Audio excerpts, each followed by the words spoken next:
Hello future engineers, for this video we're going to solve another past electrical engineering board exam questions, specifically in the subject ESAs. Here's the problem. A garden hose fills a 32 liters waste basket in 120 seconds. The opening at the end of the hose has a radius of 1 centimeter. How fast is the water traveling as it leaves the hose in meters per second? So to solve this problem, remember the formula for the volumetric flow rate.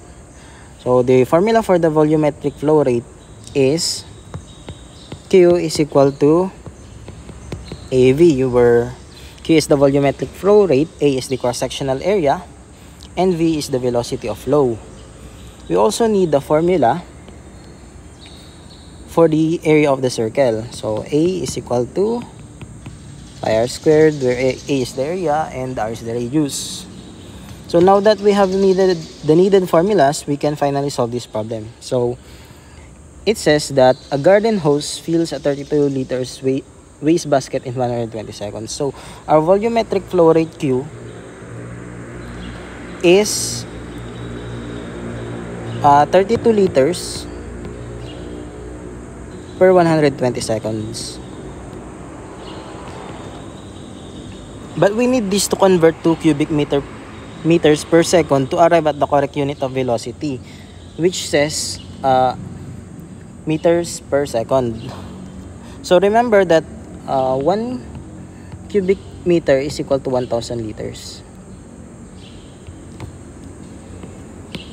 So let's multiply this.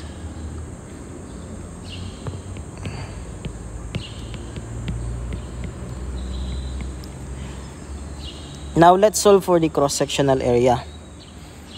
So the cross-sectional area is pi r squared, which is equal to 1 centimeter.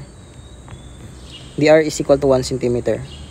But remember, the unit is meters per second. So the centimeter should be converted in meters. Now remember that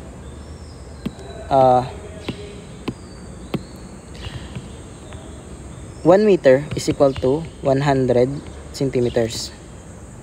So 1 meter, 100 centimeter. This is squared times V. Now that we already have this equation, we can now solve for the value of V. So V is equal to 32 liters over 120 seconds times 1 cubic meter per second over 1,000 liters all over pi times 1 cm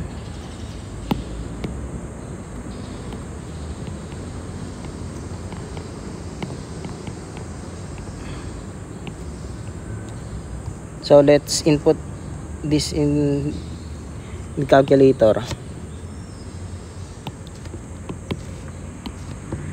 20 times 1 over 1,000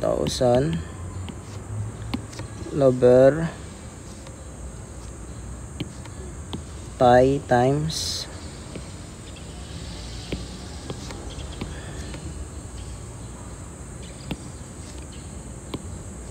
1 times 1 over 100.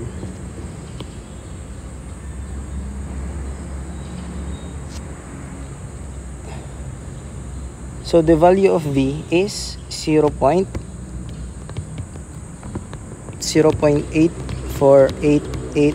meters per second.